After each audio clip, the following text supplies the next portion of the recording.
खूप वर्षांपूर्वी डुकराची 3 पिल्ले त्यांच्या आईसोबत एका लहानशा घरात राहत होती.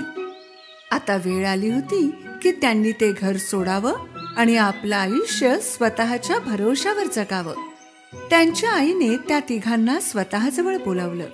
माझ्या बाळांनो, आता वेळ आली आहे की तुम्ही स्वतः जग बघावं. आपल्या नवीन आयुष्याला सुरुवात करावी. विसरू नका, जे काही कराल ते मनापासून करा. आयुष्य जगण्याचा हा सगळ्यात योग्य मार्ग आहे.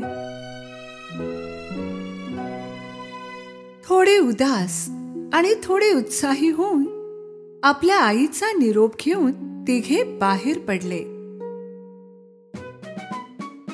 काही वेळ चालल्यावर त्यांना एक जमीन दिसली, जेथे ते त्यांचं घर बनवू शकत होते.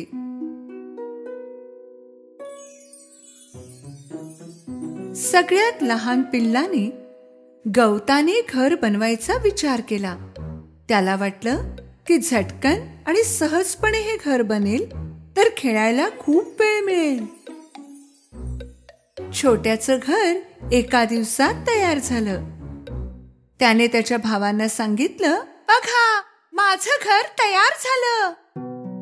मोठ्या पिल्लाने घर पाहून म्हटले, अरे, हे घर तर मुळीच टिकाऊ नाहीये. आपण लांडग्यांपासून कसे वाचणार? छोट्याने मोठ्याचं बोलणं उडवून लावलं. काळजी करू नकोस, काहीच होणार नाही.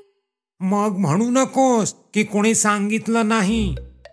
मधल्या पिल्लाने त्याचं घर लाकडाने बनवायचं ठरवलं. जंगलातून लाकडे आणून तो कामाला लागला. तिसऱ्या दिवशी मधल्याचं घर तयार झालं. हे घर गवताच्या घरापेक्षा जास्त टिकाऊ होतं. मोठा त्याचं घर पाहून म्हणाला, तू खूप मेहनतीने बनवलंयस. हे खूप सुंदर घर आहे हे, पण आम्ही यामध्ये लांडग्यांपासून वाचू शकू? मधला म्हणाला, एकदम सुरक्षित आहे. तू का काळजी करतोस? मग म्हणू नकोस की कोणी सांगितलं नाही. छोटा आणि मधला जेव्हा त्यांच्या घरात मजा करत होते, मोठा त्याचं घर करण्यात मग्न होता. तो वीट आणि दगडांनी त्याचं घर बनवत होता. बाकी दोघांना वाटत होतं की तो उगाचच एवढं काम करतोय. ते फक्त खेळातच वेळ घालवत होते. जर आमच्यासारखं झटपट घर बनवू शकतं तर एवढी मेहनत कशाला? किती घाबरतो हा. मोठ्याने त्यांच्या बोलण्याकडे लक्ष दिलं नाही. पूर्ण 7 दिवस कष्ट करून त्याने त्यांचं घर मजबूत बनवलं. दुसऱ्याच दिवशी एक भुकेला कोल्हा त्यांच्या विभागात आला. त्याला गवताचं घर दिसलं तेव्हा तो थांबला. छोटा सोफ्यात बसून आराम करत होता. कोल्ह्याने दरवाजा वाजवला.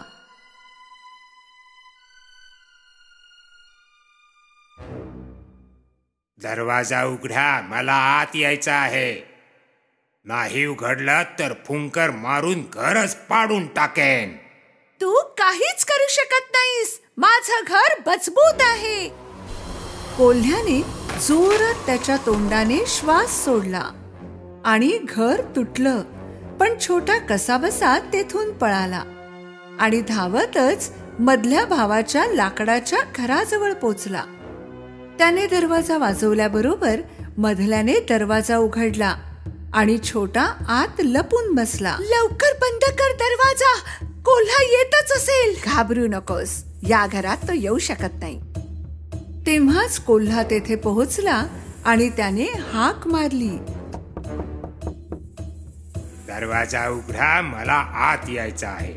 नाही उघडलं तर फक्त फुंकर मारून तुमचं घरच पाडून टाकेन. तू काहीच करू शकत नाहीस. कोल्ह्याने जोरात आपल्या तोंडाने श्वास सोडला आणि घर तुटलं. कसेबसे दोघे भाऊ तेथून निघून मोठ्याच्या घरी पोहोचले. दादा, कोल्हा मागे लागलाय, काय करायचं? मोठ्याने त्यांना धीर दिला. टेन्शन घेऊ नकोस, काही होणार नाही. थोड्या वेळात तो भुकेला कोल्हा इथे सुद्धा येऊन पोहोचला. दरवाजा उघडा, मला आत यायचं आहे. नाही उघडलं तर फक्त फुंकर मारून तुमचं घरच पाडून टाकेन मी. तसा प्रयत्नही करू नकोस, तू काहीही करू शकणार नाहीस. कोल्ह्याने रागात जोरात त्याच्या तोंडाने श्वास सोडला, पण ते घर हललं सुद्धा नाही, अजिबातच नाही. एक वीट सुद्धा हलवू शकला नाही तो. थकून जाऊन त्याने एक दुसरी योजना आखली. घराच्या वर एक धुरांड होतं. तो त्याच्यावर चढू लागला. त्याला चढताना पाहून त्याला आत येण्यापासून रोखण्यासाठी मोठ्याने आतल्या शेकोटीला आग लावली आणि एक पाण्याचे भांडे त्याच्यावर ठेवले. कोल्हा चिमणीच्या वर पोहोचल्यावर खाली जाऊ लागला आणि सरळ उकळत्या पाण्यात पडला.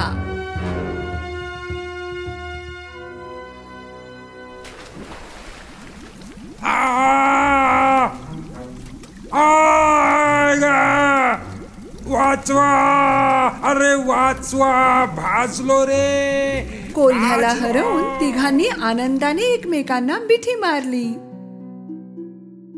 तिघे भाऊ आपली कहाणी ऐकवण्यासाठी दुसऱ्या दिवशी आईकडे गेले. छोटा सगळ्यात आधी म्हणाला, तू खरंच बोलली होतीस. जे कराल ते मनापासून करा. मन लावून काम केलं तर यश मिळेल.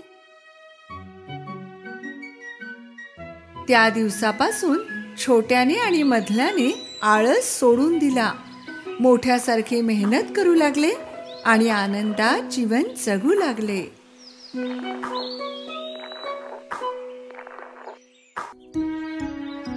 सिंड्रेला आणि दुष्ट लांडगा. एकदा दूरवरच्या देशात एक खूपच सुंदर मुलगी होती, जिचं नाव होतं सिंड्रेला. तिच्या सुंदर केसांनी, सुंदर डोळ्यांनी आणि दयाळू वागणुकीने ती महालात सर्वांना मंत्रमुग्ध करत होती, जिथे ती राहत होती. एक दिवस सिंड्रेला खोलीच्या खिडकीजवळ उभी होती आणि जंगलाचं सुंदर दृश्य न्याहाळत होती. तेव्हा तिने एक विशाल इंद्रधनुष्य पाहिलं. ओह, हे किती सुंदर इंद्रधनुष्य आहे. इंद्रधनुष्याच्या पलीकडे काय आहे? जेव्हा सिंड्रेला इंद्रधनुष्याचं सौंदर्य न्याहाळत होती, तेव्हाच तिचे छोटे मित्र मॉझरेला आणि चेडर तिच्या जवळ आले आणि तिच्या खांद्यावर चढले. सिंड्रेला, तू आम्हाला त्या इंद्रधनुष्यापर्यंत घेऊन जाशील? हो, प्लीज. पण मी आधी कधीच या जंगलाच्या भागात गेले नाही. हे धोकादायक असेल तर? एवढं सुंदर इंद्रधनुष्य असलेली जागा निश्चितच धोकादायक नसणार. हो ना, मी आणि चेडर तुझं रक्षण करू.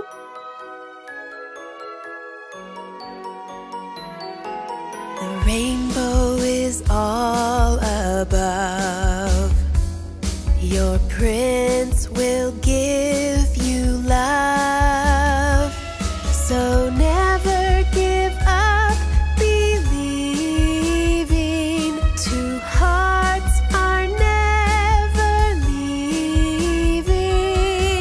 Dream, Cinderella, dream. Your heart shines in this dream. आपण इंद्रधनुष्य नाहीसं होण्यापूर्वी पकडू शकतो का सिंड्रेला? जर आपण सूर्यास्तापूर्वी गेलो तर नक्कीच पकडू शकतो. थोडा वेळ जंगलात गेल्यावर या मित्रांनी, जे खूप आशेने निघाले होते, एक गोड कासव पाहिलं. अरे, तुम्ही सिंड्रेला नाही आहात? सर्वात सुंदर राजकुमारी? हो, मी तीच आहे. आम्ही काहीतरी शोधायला निघालो तर आहोत. मला सांगा, तुम्ही कोणाच्या शोधात आला आहात? आम्ही इंद्रधनुष्याच्या मागे चाललो आहोत. आम्हाला याची उत्सुकता आहे की याच्या पलीकडे काय आहे. खरंच मी येऊ शकतो का? मग एका गोड सशाने झाडामागून डोकावून पाहिलं. त्यालाही इंद्रधनुष्याच्या पलीकडे पाहायचं होतं. का नाही, चला आमच्या सोबत. आणि ते सगळे मिळून जंगलातून जाऊ लागले. थोडं पुढे गेल्यावर त्यांना 3 खारुताई त्यांच्याकडे येताना दिसल्या. खारुताई खूपच घाबरलेल्या आणि गोंधळ घालत होत्या. त्या सिंड्रेला आणि तिच्या पशुमित्रांकडे न पाहता धावत गेल्या. या खारींनी आपल्याला नमस्कार का नाही केला? त्या घाबरलेल्या दिसतायत. त्या नेहमी अशा नाही वागत. मला वाटतं त्या कशापासून तरी पळत होत्या. थोड्या वेळाने त्यांनी एक हरणाचं पिल्लू घाबरून पळताना पाहिलं आणि त्यांनी त्याला कसंबसं थांबवलं. सिंड्रेला, हे बघ, हरणाच्या पायाला जखम झालीये. सिंड्रेलाने हरणाशी बोलायला सुरुवात केली, कारण ती प्राण्यांशी बोलू शकत होती आणि त्यांचं बोलणं समजू शकत होती. प्रिय हरणा, काय चाललंय? 3 खारुताई आत्ताच इथून जीव वाचवत पळत गेल्या. हरिण सिंड्रेलाच्या कानात काहीतरी कुजबुजून निघून गेलं. सिंड्रेलाचा तिच्या कानांवर विश्वास बसत नव्हता. काय झालं? आमच्या हरिण मित्राने काय सांगितलं? मोठा दुष्ट लांडगा? काय? हो, मोठ्या दुष्ट लांडग्याने जंगलातील सर्वच प्राण्यांवर हल्ला करायला सुरुवात केलीये, अगदी जंगलाच्या राजा सिंहावरही. हे खूप धोकादायक आहे. आपण लगेच महालात परत जायला हवं. नाही, अनेक प्राणी असतील ज्यांना जंगलात आपल्या मदतीची गरज असेल. आपण त्यांना मदत करायला हवी. सर्वच प्राणी मित्रांना सिंड्रेलाचं बोलणं पटलं आणि त्या मोठ्या दुष्ट लांडग्याला रोखण्यासाठी ते जंगलात एकत्र फिरू लागले. जेव्हा त्यांनी लांडग्याला पाहिलं तेव्हा लांडगा प्युमा आणि लोंबडीच्या भोवती फिरत होता. तो जोरात ओरडून त्यांना धाक दाखवत होता. मी आता जंगलाचा राजा आहे. मी सिंहाला पण लवकरच हरवून दाखवेन. अख्खं जंगल मला घाबरेल. बघा, हा विशाल हत्ती सुद्धा मला घाबरून एका पायावर उभा आहे. बलशाली आणि मोठे प्राणी असूनही बिचारा हत्ती, प्युमा, लोंबडी इतके घाबरले होते की ते काहीही न बोलता चुपचाप सगळं सहन करत होते.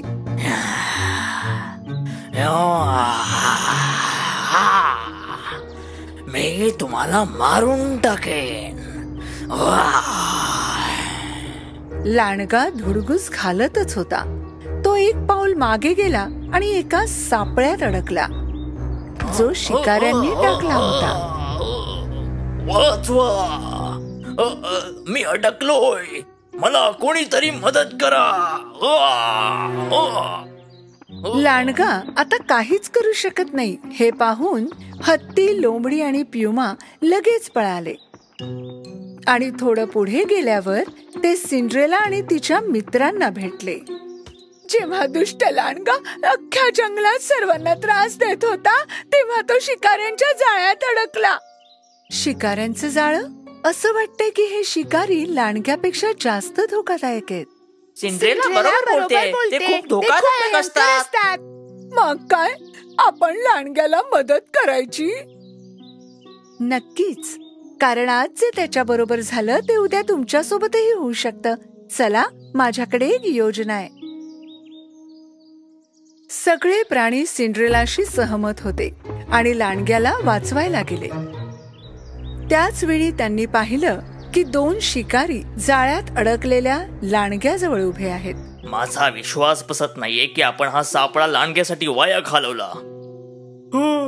आपल्याला जर यात कोल्हा, ससा किंवा अधिक चविष्ट प्राणी पकडता आला असता तर बरं झालं असतं. कदाचित एक मोठा प्राणी आपल्या दुसऱ्या सापळ्यात अडकलं असेल. आता या लांडग्याचं काय करायचंय? पाहिलत तुम्ही, शिकारी जंगलासाठी किती धोकादायक असतात. तुम्ही बरोबर बोलताय सिंड्रेला. चला त्याचा पाठलाग करूया की त्यांनी पुन्हा एखाद्या प्राण्याला त्रास द्यायला नको.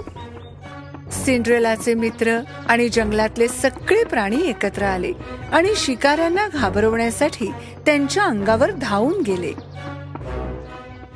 शिकारी हे पाहून घाबरून गेले होते. अरे बापरे, अरे काय? बापरे, हे कुठून पळा आले? पळा इथून, चला, इथून पळायला हवं. चला, चला, चला, चला. लवकर. आणि म्हणून ते तोपर्यंत धावत राहिले जोपर्यंत ते त्यांना दिसेनासे झाले नाहीत. सिंड्रेला आणि तिचे उंदीर मित्र अडकलेल्या लांडग्याजवळ पोहोचले.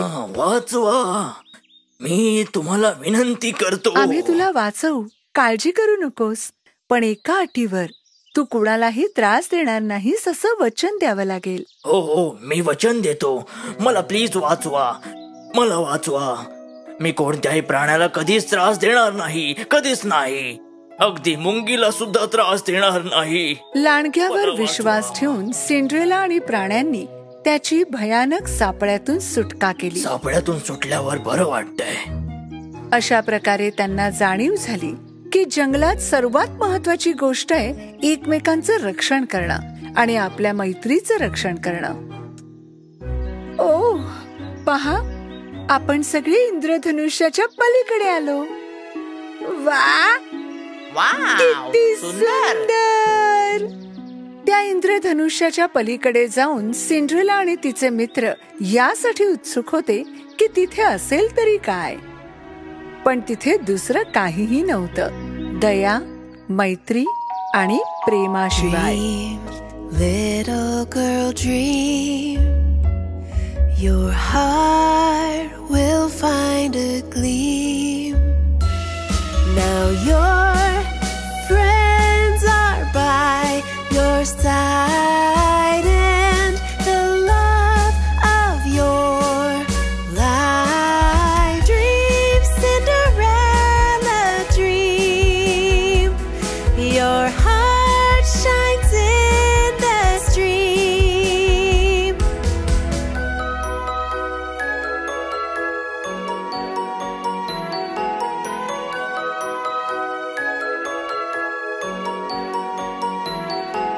The rainbow is all above. Your prince will give you love. So never give up believing. Two hearts are never leaving. Dream, Cinderella, dream. Your heart shines in the stream. Dream, Cinderella, dream. Your heart shines in the stream.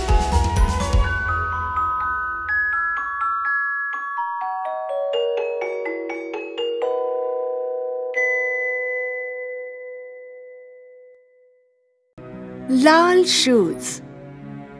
एकेकाळी एका दूरच्या देशात कॅरन नावाची एक अतिशय गोंडस मुलगी राहत होती. ती तिच्या आईसोबत एका छोट्याशा घरात राहायची आणि खूप आनंदी मुलगी होती. तिला कुतूहल असलेल्या प्रत्येक गोष्टीबद्दल ती आईला विचारायची. आई, आकाशातले हे छोटे दिवे काय आहेत? ते तारे आहेत कॅरेन. पृथ्वीवर राहणारा प्रत्येक जण कालांतराने तारा बनतो आणि मग आकाशात कायमचा चमकतो. कॅरेनकडे फक्त एक खेळणं होतं, एक ड्रेस आणि एक लाकडी चप्पल होती, जी घालून ती रस्त्यावर फिरत असे. तिच्या आईने तिच्यासाठी बनवलेल्या लाकडी चपला आरामदायी नव्हत्या, पण तिच्याकडे फक्त त्याच होत्या. एके दिवशी कॅरेनची आई खूप आजारी पडली, म्हणून कॅरेन तिच्या आईसाठी औषध घेण्यासाठी गावात गेली आणि वाटेत तिला रस्त्याच्या कडेला एका बॉक्समध्ये लाल बुटांची जोडी दिसली. ते बूट इतके सुंदर चमकत होते म्हणून कॅरेन ते तिच्यासोबत घरी घेऊन आली. आई बघ, मला हे रस्त्याच्या कडेला सापडले. किती सुंदर आहेत ना हे, जणू काही माझ्यासाठीच बनलेत. हे दुसऱ्या कुणाचे असू शकतात कॅरेन. तू ते त्यांना ताबडतोब परत करायला हवेत. पण जर त्यांचा मालक असता तर त्याने हे बॉक्ससह तिथे सोडलेच नसते. कदाचित मालकाच्या हातून ते चुकून पडले असतील. मग त्याने असे सोडायला नको होते ना. मला ते सापडले. आता हे माझे शूज आहेत. बाळा, माझं ऐक नीट. मी तुला नवीन शूज आता नाही देऊ शकत, पण म्हणून तू दुसऱ्यांचे शूज फक्त या कारणासाठी घालू नयेस असं मला वाटतं. हट्टीपणा करू नकोस. मला वचन दे की तू हे लाल शूज घालणार नाहीस. कॅरेनने दुःखाने तिच्या आईला लाल शूज न घालण्याचं वचन दिलं आणि ते तिच्या पलंगाखाली लपवले. महिने उलटून गेले. एक दिवस जेव्हा कॅरेन घरी आली आणि तिला तिची आई घरात कुठेच दिसली नाही, तिने तिला सगळीकडे शोधलं, जोपर्यंत तिला याची जाणीव झाली नाही की तिची आई आकाशातला एक तेजस्वी तारा बनलीये. दुसऱ्या दिवशी तिच्या आईच्या अंत्यसंस्कारांसाठी जाताना कॅरेनने ते लाल शूज घातले. अंत्यसंस्काराला आलेले लोक कॅरेनच्या शूजकडे आश्चर्याने पाहत होते. एवढा अनादर! अंत्यसंस्कारात लाल शूज घालायची हिची हिम्मत कशी झाली? पण कॅरेनला त्याची पर्वा नव्हती, कारण तिला तिचे शूज खूप आवडत होते. तेव्हाच एक चांगल्या मनाची वृद्ध स्त्री स्मशानाजवळून जात होती. या वृद्ध महिलेला कळलं की ही लहान मुलगी आता अनाथ झालीये. तिने तिला दत्तक घ्यायची इच्छा व्यक्त केली. माझ्या बरोबर चल सुंदर मुली. तू मोठी झाल्यावर तुला यशस्वी आणि सुंदर बनवण्याचा मी सर्वतोपरी प्रयत्न करेन. म्हणून कॅरेन म्हाताऱ्या बाईकडे बरीच वर्ष राहायला गेली. कॅरेन, तू तुझ्या आईच्या अंत्यसंस्कारांपासून हे शूज घातलेस. ते आता काढून टाक. ते खूप खराब झालेत. नाही, मला माझे लाल शूज खूप आवडतात. ओह कॅरेन, इतका हट्टीपणा करू नकोस. चल, तुझे शूज बदल. मी आणखी चांगले शूज घेऊन देईन. कॅरेन त्या म्हाताऱ्या बाईला नाराज करू इच्छित नव्हती, जिने तिला दत्तक घेण्याचा दयाळूपणा दाखवला होता. म्हणून तिने शेवटी तिचे लाल शूज काढले आणि फेकून दिले. काही दिवस गेले. एक दिवस कॅरेन तिच्या नवीन खोलीत नवीन कपडे घालून नवीन खेळण्यांशी खेळत होती. तेव्हा म्हातारी बाई तिच्यासाठी नवीन शूज घेऊन आली. पण कॅरेनला हे शूज अजिबात आवडले नाहीत. पण हे निळे आहेत, खूप कुरूप आहेत.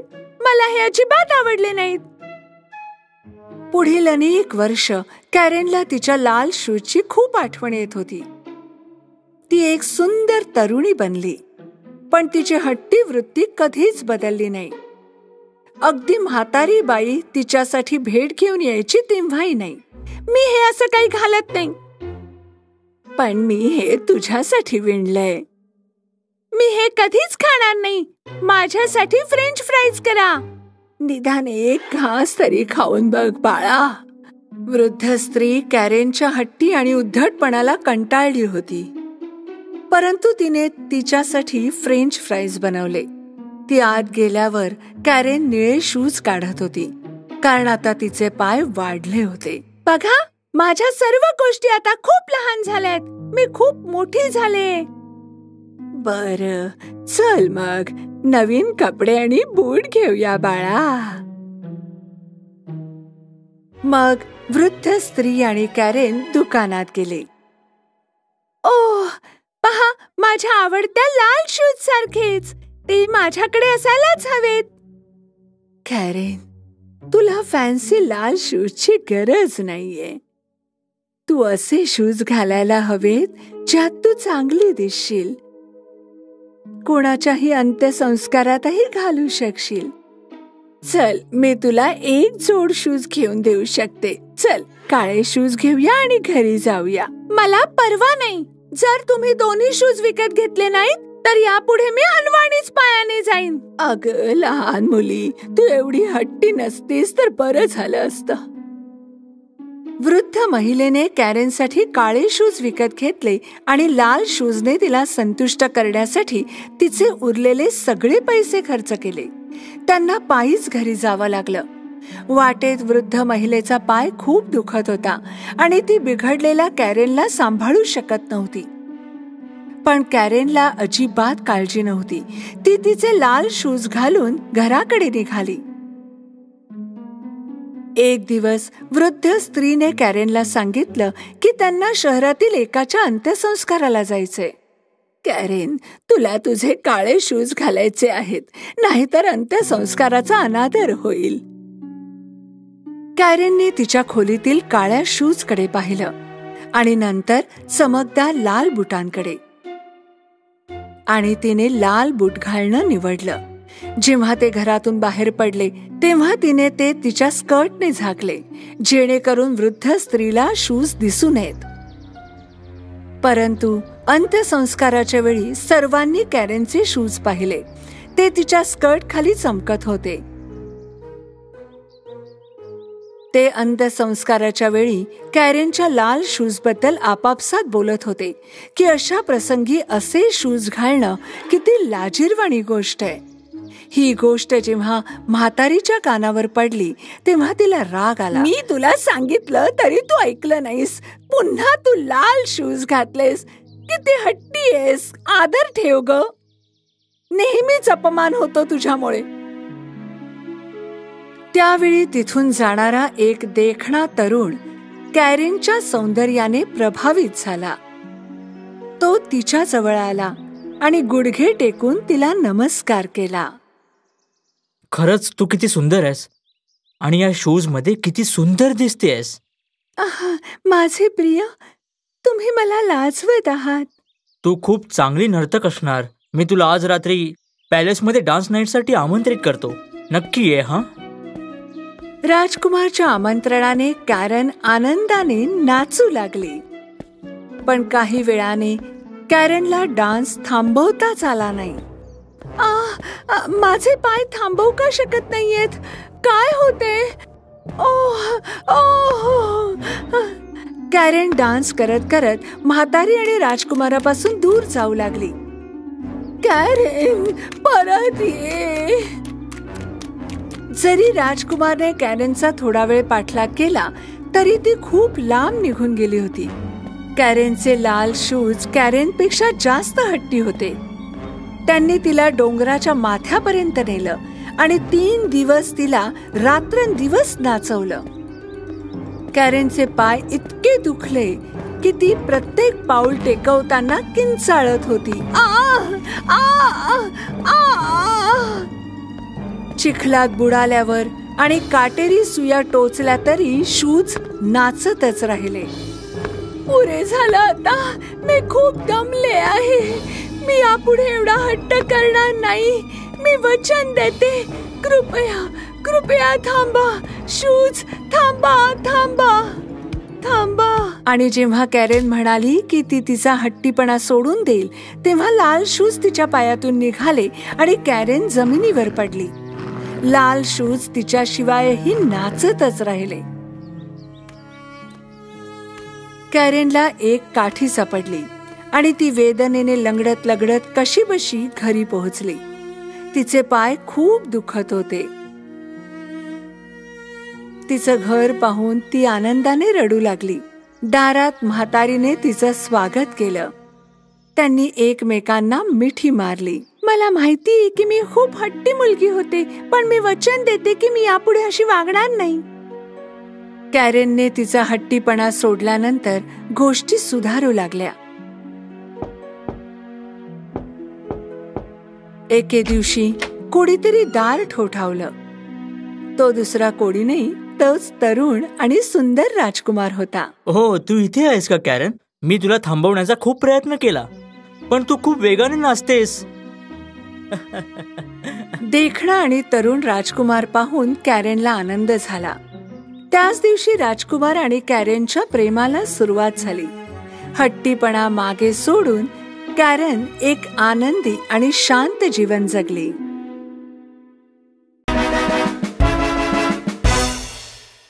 एकेकाळची गोष्ट आहे. एक राजा आपल्या 12 मुलींसोबत राहत होता. त्या 12 राजकन्या एका मोठ्या घरात एकत्र राहत होते. राजा आपल्या मुलींची खूप काळजी घेत असे आणि जेव्हा त्या रात्री झोपायला जात त्यानंतर त्यांना बाहेर जाण्याची परवानगी नव्हती. पण जेव्हा त्या मुली सकाळी उठत तेव्हा काहीतरी विचित्र होत असे. त्या राजकन्यांच्या चपला जणू कुणीतरी रात्रभर नाचून वापरून ठेवलेल्या वाटत असे. त्या राजाला दररोज आपल्या मुलींसाठी नवीन चपला विकत घेऊन याव्या लागत आणि दुसऱ्याच दिवशी त्या चपला वापरलेल्या असायच्या. राजा किंवा त्यांचे शिपाई कोणालाही या प्रकरणाचा ठाम पत्ता लागत नव्हता. हे कसं शक्य आहे? कशा ह्या चपलांच्या जोड्या एकाच रात्रीमध्ये एवढ्या जुन्या दिसायला लागल्या? महाराज, आम्हालाही काही समजत नाहीये. राजाने एक घोषणा केली. जो कोणी राजकन्यांच्या चपलांचं रहस्य शोधून काढेल त्याचं लग्न मी माझ्या कोणत्याही एका राजकन्येशी करून देईन. त्याला माझा जावई बनवेन आणि माझ्या मृत्यूनंतर त्यालाच राजा म्हणून घोषित केलं जाईल. पण यासाठी त्याच्याकडे फक्त 3 दिवस आणि 3 रात्री असतील. अन्यथा त्याला त्याचं उरलेलं आयुष्य तुरुंगात घालवावं लागेल. त्या राज्याचे सारे तरुण शिवाय दुसऱ्या राज्याचेही तरुण त्या महालात हे रहस्य सोडवण्यासाठी आले. काही काळ ते 12 राजकन्यांच्या खोलीच्या दरवाजाबाहेर पहारा देत होते. पण वेळ संपून जायची आणि ते सर्व हे रहस्य सोडवण्यात असमर्थ झाले आणि चपला मात्र पूर्वीप्रमाणेच वापरलेल्या असायच्या. शेवटी एक सज्जन माणूस हे काम करण्यास तयार झाला आणि तो महालाकडे जाण्यास निघाला. रस्त्यात त्याला एक म्हातारी आजी भेटली. ती फार गरीब दिसत होती. माझ्या बाळा, मी फार उपाशी आहे. तू मला खाण्यासाठी एखादा पावाचा तुकडा देऊ शकशील? त्या तरुणाने आपल्या बॅगेत असलेले सगळे जेवण त्या गरीब आजीला दिले. ती आजी खूप खुश झाली, कारण याआधी तिथून जो कोणी जात होता त्या लोकांमधलं कुणीही तिला काहीही देत नव्हतं. त्या आजीबाईला वाटलं की हा तरुण बाकी लोकांपेक्षा वेगळा आहे, म्हणून तिने त्याला बदल्यात एक जादूची शॉल दिली. ही जादूची शॉल घे. तू जेव्हा हिला पांघरशील अदृश्य होऊन जाशील. जेव्हा रात्रीचे 12 वाजतील तेव्हा तू ही शाल पांघरून गायब हो आणि अशा प्रकारे तू त्या चपलांचे रहस्य उघडकीस आणण्यास यशस्वी होशील. पण एक गोष्ट लक्षात ठेव, त्या राजकन्या तुला पिण्यासाठी काही देतील ते तू पिऊ नकोस. तो तरुण ती शॉल घेऊन पुढे निघाला आणि महालाजवळ पोहोचला. त्याने शिपायांना सांगितले की तो चपलांचे रहस्य शोधण्यासाठी आलाय. पहिल्या दिवशी तो तरुण त्या राजकन्येच्या खोलीच्या दरवाजाबाहेर पहारा देत होता. तेव्हा सर्वात मोठी राजकन्या त्याच्याजवळ आली. तुम्हाला तहान लागली असेल ना? आम्ही हे लिंबू सरबत तुमच्यासाठी बनवले, याचा स्वीकार करा. तो तरुण त्या आजीची चेतावणी विसरला आणि त्याने ते सरबत पिऊन टाकले. सरबत पिताच त्याला गाढ झोप लागली. संपूर्ण रात्र तो एका खोलीत घोरत होता, जी खोली राजकन्येने त्याच्यासाठी तयार केली होती.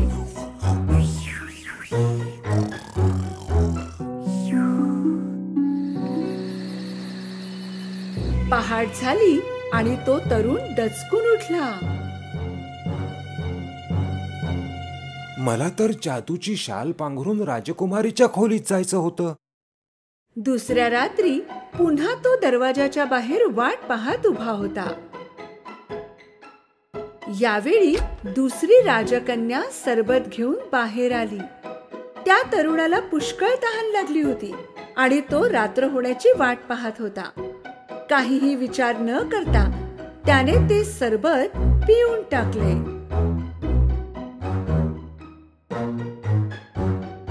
आणि पुन्हा एकदा तो गाढ झोपी गेला. सकाळी उठल्यावर त्याला आजीबाईची गोष्ट आठवली. पण एक गोष्ट लक्षात ठेव, त्या राजकन्या तुला पिण्यासाठी काही देतील ते तू पिऊ नकोस. नक्कीच राजकुमारीने सरबतामध्ये झोपेचं औषध टाकलं असणार. त्याच क्षणी महाराज तिथे पोहोचले. 2 दिवस उलटून गेले तरी तू अजून रहस्य शोधलं नाही. जर आज रात्रीपर्यंत तू ते शोधू शकला नाहीस तर तुझं उरलेलं आयुष्य तू तुरुंगात घालव.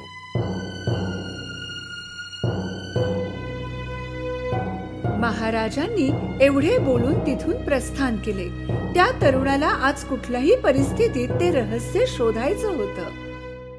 त्या रात्री शेवटच्या वेळी तो तरुण त्या राजकन्येच्या खोलीबाहेर पहारा देत होता. त्यावेळी सर्वात धाकटी राजकुमारी संत्र्याचे सरबत घेऊन बाहेर आली. पण यावेळी तरुण फारच सतर्क होता. जशी ती राजकुमारी आत गेली त्या तरुणाने पूर्ण सरबत एका कुंडीत फेकून दिले. मध्यरात्र झाली. त्या तरुणाने जादूची शाल पांघरली आणि तो गायब झाला. त्याने हळूच दार उघडले आणि आज जे पाहिले ते पाहून तो आश्चर्यचकित झाला. सर्व राजकन्यांनी सुंदर सुंदर गाऊन घातले होते. त्या अतिशय सुंदर नटल्या होत्या. चला जरा पाहून येऊ तो तरुण झोपला की नाही. एका राजकन्येने दरवाजा उघडून बाहेर पाहिले आणि दुसरीने भिंतीला कान लावून ऐकण्याचे प्रयत्न केले. तितक्यात तरुणाच्या लक्षात आले की त्याला घोरण्याचे आवाज काढायला हवे.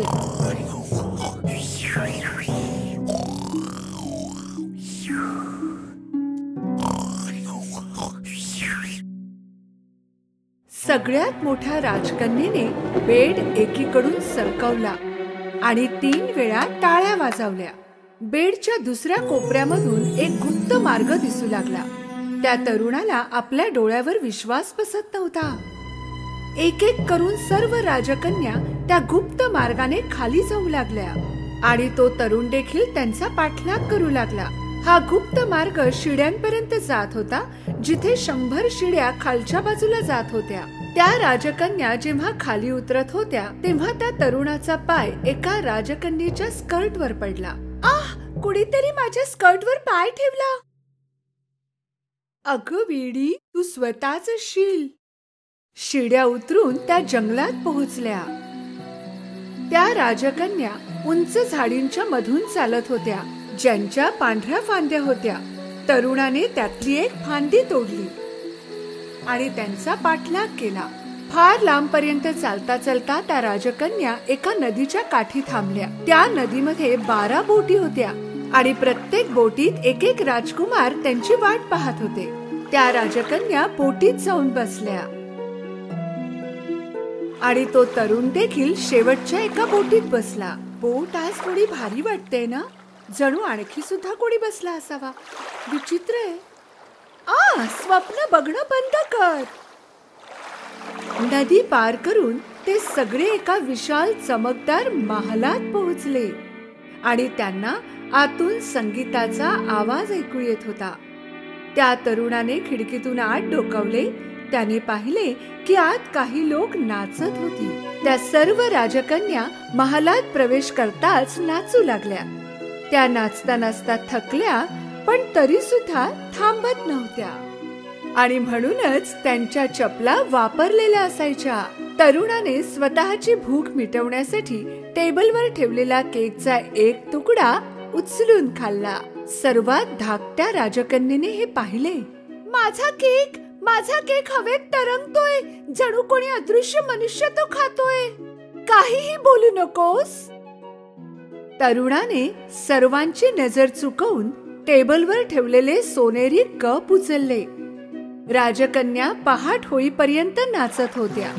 नंतर त्या बोटीत बसून नदी पार करू लागल्या. जंगलातून चालता चालता शिड्यांनी वर चढल्या. शेवटी त्या आपल्या महालात पोहोचल्या, परंतु त्यांच्या चपला वापरलेल्या होत्या. तो तरुण खूप खुश होता, कारण त्याने वापरलेल्या चपलांचे रहस्य शोधून काढले होते.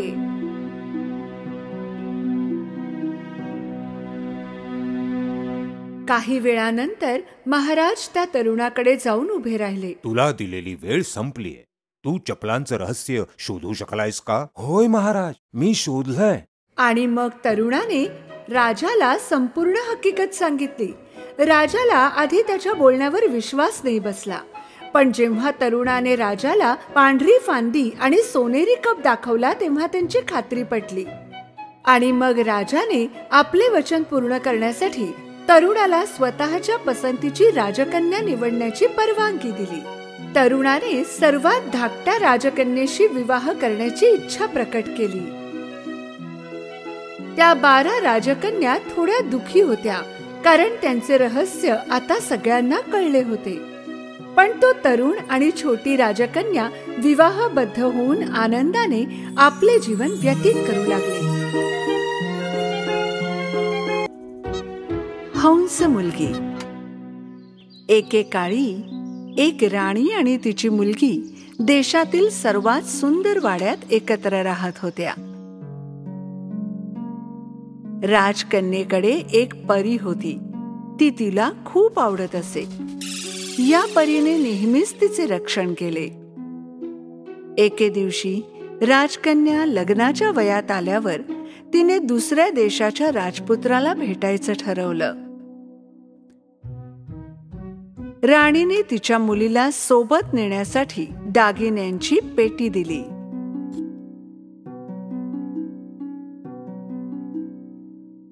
जर वाटेत कोणाला कळलं की तू राजकुमारी आहेस तर तुझ्या सोबत वाईट गोष्टी घडू शकतात, म्हणून तुला सैनिकाऐवजी सोबत म्हणून माझा एक सहाय्यक देते. चांगल्या परीकडे देखील राजकुमारीसाठी भेटवस्तू होत्या. तिने तिला फलादा नावाचा बोलणारा घोडा दिला. ओहो, मी प्रवासाला निघायला तयार आहे माझ्या राजकुमारी. माझ्या राजकुमारी, मला तुला अजून एक गोष्ट द्यायची. परीने राजकुमारीला एक रुमाल दिला. त्यावर 3 तारे होते. हा जादुई रुमाल आहे माझी राजकुमारी. तो नेहमी तुझ्या जवळ ठेव आणि जेव्हा आवश्यक असेल तेव्हा वापर. राजकुमारीने निरोप घेतला आणि फलादावर बसली आणि तिचा सहाय्यक गाढवावर होता. काही तासानंतर राजकुमारी जंगलाच्या रस्त्याने चालत, ती खूप थकली होती म्हणून विश्रांती घेण्यासाठी थांबली. अरे, मला खूप तहान लागलीये. आपल्याकडे पाणी आहे का? मला थोडं पाणी देशील? सहाय्यक मुलगी ते पाणी प्यायली. माफ करा राजकुमारी, मला खूप तहान लागली होती म्हणून मी ते सर्व पाणी प्यायले. तुमच्यासाठी दुसरं पाणी शोधा. मी काही तुमची नोकर नाही. नोकराचा अनादर पाहून राजकुमारीला आश्चर्य वाटलं, परंतु ती काही बोलली नाही. ते रस्त्यावर चालत राहिले. काही वेळ निघून गेल्यावर राजकुमारी थांबली. रॉयल असिस्टंट, मला कृपया त्या कारंजातून थोडे पाणी आणू शकाल? माफ करा राजकुमारी, मी तुमची दासी नाही. मी तुम्हाला सांगितलं, तुम्ही तुमच्या घोड्यावरून उतरून स्वतःचं पाणी घेऊ शकता. राजकुमारी आणि फलादा यांनी एकमेकांकडे सूचकपणे पाहिलं. तुम्हाला माहित आहे, मला या असिस्टंट मुलीबद्दल वाईट विचार येऊ लागले आहेत. तुम्ही तिच्या सोबत असताना सावध राहणे योग्य राहील. राजकन्या तिच्या घोड्यावरून उतरली आणि तिने खाली उतरून तिच्या हाताच्या उंजळीने पाणी प्यायलं. तिच्या खिशातला जादूचा रुमाल अचानक बोलू लागला. सावध रहा राजकुमारी, ही सहाय्यक मुलगी धोकादायक आहे. पण राजकन्या पाणी प्यायला खाली वागताच तिचा जादूचा रुमाल पाण्यात पडला. अरे रे! पाण्यात वाहणारा जादूचा रुमाल पाहून सहाय्यक मुलीने तिची संधी साधली. तुमच्याकडे आणखी शक्ती उरली नाही. यापुढे मी सर्व ऑर्डर देणार. मी सांगेन ते तू करायचे आहेस. आता राजकन्येचे कपडे काढ आणि मला दे. आणि जर तू कोणाला हे सांगितलंस तर तुला तुरुंगात टाकेन. सहाय्यक मुलीने केवळ राजकन्येचे कपडे घातले नाहीत, तर ती तिच्या घोड्यावर फलादावरही बसली आणि पुढे जाऊ लागली. दुसरीकडे खरी राजकुमारी गाढवावर बसली आणि हळूहळू तिच्या मागे गेली. थोड्या वेळाने ते दोघे राजपुत्राच्या महालात पोचले. जेव्हा राजकुमाराने त्यांचे स्वागत केले तेव्हा त्याला वाटलं की सहाय्यक मुलगी राजकुमारी आहे आणि तिला आत बोलवलं. परंतु खरी राजकुमारी बाहेरच उभी होती. बरं माझ्या राजकुमारा, ती फक्त एक नोकर आहे. तिला आपल्या बरोबर राजवाड्यात घ्यायची गरज नाही. तिला नोकरी देऊन ती फक्त माझी नोकर आहे हे दाखवून दिलंस तर जास्त बरं होईल. राजकुमाराने तसंच केलं आणि तिची ओळख कोनराड नावाच्या मुलाशी करून दिली, जो गुरे पाळणारा होता. कोनराडला मदत करून तुम्ही देखील हंस मेंढपाळ होऊ शकता. माझ्या राजकुमारा, माझी तुम्हाला आणखी एक विनंती आहे. तुम्ही या चिडखोर घोड्याला बांधू शकाल का? त्याला चांगलं साखळ दंडाने बांधा. त्याने मला जवळजवळ फेकून दिलं होतं. म्हणून राजपुत्राने एका सहाय्यकाला बोलवलं आणि घोड्याला एका कोठारात बांधून ठेवायचा आदेश दिला. सहाय्यक मुलगी तिची फसवणूक गुप्त राहील याची खात्री करून घेऊन राजकुमाराला मूर्ख बनवत होती. खरी राजकन्या दुःखी झाली आणि रडली की तिच्या घोड्याला फलादाला साखळ दंडाने बांधून ठेवलं. ती ताबडतोब त्याला पाहण्यासाठी कोठारात गेली. बिचारा फलादा तिथेच बेड्या घालून उभा होता. अरे फलादा, हे तुझ्याशी कसे वागले? जर तुमच्या राणी आईला कळलं की काय झालंय तर ती खूप अस्वस्थ होईल माझ्या राजकुमारी. दुःखाची गोष्ट म्हणजे राजकन्येने तिच्या फलादा घोड्याकडे पाठ फिरवून कोनराडसह कुरणात गुरांचं पालन करण्यास सुरुवात केली. थोड्या वेळाने ती विश्रांतीसाठी एका दगडावर बसली आणि तिने तिच्या सुंदर केसांना लावलेल्या केसांच्या सोन्याच्या क्लिप उलगडल्या. जेव्हा कोनराडने या चमकदार हेअर क्लिप्स पाहिल्या तेव्हा तो ताबडतोब राजकुमारीच्या जवळ गेला. त्याला त्या क्लिप्स हव्या होत्या. गोल्डन हेअर क्लिप्स, मला हे सोनेरी केस हवे आहेत. माझे केस सोड. वेड्या वाऱ्या, वाहायला लाग. कोनराडच्या डोक्यावरची टोपी उडवून टाक. त्या क्षणी इतका जोराचा वारा वाहू लागला की कोनराडची टोपी त्याच्या डोक्यावरून उडून गेली. डोंगरावर उडणाऱ्या या टोपीचा पाठलाग केल्यावर कोनराडने शेवटी त्याची टोपी पकडली. राजकुमारीने तोपर्यंत तिचे केस विंचरले होते आणि तिने तिच्या केसांच्या सोनेरी क्लिप लावल्या होत्या. सूर्यास्त होईपर्यंत गुरांची नीट राखण केल्यावर कोनराड आणि राजकुमारी शेवटी राजवाड्यात परतले. कोनराड ताबडतोब राजासमोर गेला. मला तुम्ही दिलेल्या अनोळखी माणसाबरोबर काम करायचं नाहीये. अरे पण का कोनराड? कारण ती वेडी आहे. ती तिच्या घोड्याशी बोलत असते आणि तिने माझी टोपी उडवली आणि माझी थट्टा सुद्धा केली. हे ऐकून राजाच्या मनात शंका निर्माण झाली. दुसऱ्या दिवशी राजाने गुप्तपणे राजकन्येचा पाठलाग केला.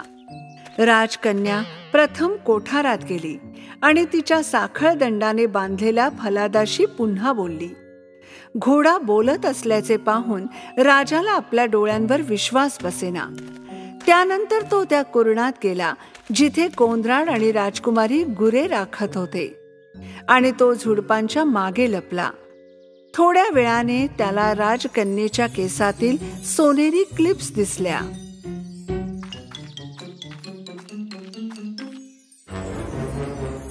वेड्या वाऱ्या, वाहायला लाग. कोनराडच्या डोक्यावरली टोपी उडवून टाक. राजकुमारीच्या या शब्दानंतर खूप जोराचा वारा वाहू लागला आणि टोपी पुन्हा उडाली. कोनराड त्याच्या टोपीच्या मागे पर्वतापर्यंत पळत गेला. दरम्यान राजकुमारीने तिच्या सोनेरी केसांच्या क्लिप्स पुन्हा तिच्या केसात लपवल्या. हे पाहून राजाला फार आश्चर्य वाटलं आणि तो गुपचूप राजवाड्यात परत आला. संध्याकाळी राजाने राजकुमारीला राजवाड्यात उपस्थित राहायला सांगितलं. त्याने तिला तिच्या बोलणाऱ्या फलादा घोड्याबद्दल, सोनेरी केसांच्या क्लिप्स बद्दल आणि जंगली वाऱ्याबद्दल विचारलं. तेवढ्यात राजकन्या रडू लागली. मी तुम्हाला काही सांगू शकत नाही महाराज. मी असं केलं तर तुरुंगात जाईन. मला सगळं खरं सांगायला घाबरू नकोस तरुण मुली. मला काय ते सांग. राजकन्येने राजाला सुरुवातीपासूनच एक एक करून सर्व काही सांगितलं. तर तूच खरी राजकुमारी आहेस. काळजी करू नकोस. तुझं कोणतंही नुकसान होणार नाही. जा आणि राजकन्येप्रमाणे तयार हो. राजाने ताबडतोब आपल्या मुलाला राजपुत्राला बोलवलं आणि सर्व काही सांगितलं. त्यात संध्याकाळी बनावट राजकुमारीला काहीही न बोलता राजकुमाराने राजवाड्यात मेजवानी आयोजित केली. राजकुमाराच्या एका बाजूला खरी राजकन्या बसली होती आणि नकली दुसऱ्या बाजूला. खऱ्या राजकन्येचे सौंदर्य विलोभनीय होते, पण बनावट राजकन्येने तिला ओळखलेच नाही. ही मुलगी कोण आहे? ती मेजवानीला काय करते? तिला ते चमकदार दागिने, तो सुंदर ड्रेस कुठून मिळाला? राजवाड्यातील उपस्थित जनांनो, माझ्याकडे तुमच्यासाठी एक कथा आहे. आता माझा नीट ऐका. राजाने राजकन्येचे काय झाले असे सांगायला सुरुवात केली, जणू ती दुसऱ्याचीच गोष्ट आहे. शेवटी खोटं बोलून लोकांना फसवणाऱ्याला शिक्षा कशी करावी असा प्रश्न त्यांनी सर्वांनाच विचारला. तिला मोठी शिक्षा व्हायला पाहिजे राजा.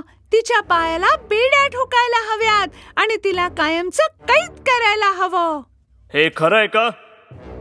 पण या कथेमध्ये खोटं बोलणारे तुम्हीच आहात. तू तुझी शिक्षा स्वतःच दिली आहेस. सैनिक, या लबाडीला आता माझ्या समोरून घेऊन जा. सहाय्यक मुलीने अशा प्रकारे खोटे बोलून राजकुमारीचं आयुष्य उद्ध्वस्त केल्याबद्दल शिक्षा भोगली. त्या रात्री राजकुमाराने खऱ्या राजकुमारीला मागणी घातली.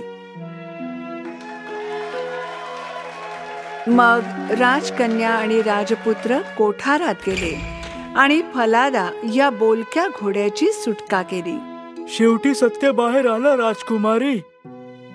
तुझ्या राणी आईने हा क्षण पाहिला असता तर आनंदाने तिच्या डोळ्यात पाणी आलं असतं. राजकुमारी आणि राजकुमाराने एक नवीन जीवन सुरू केले, ज्यामध्ये ते आता खूप आनंदी आहेत आणि राजकुमारीची चांगल्या मनाची परी नेहमी त्यांच्या बरोबर असते आणि ती वाईटांपासून त्यांचं रक्षण करते.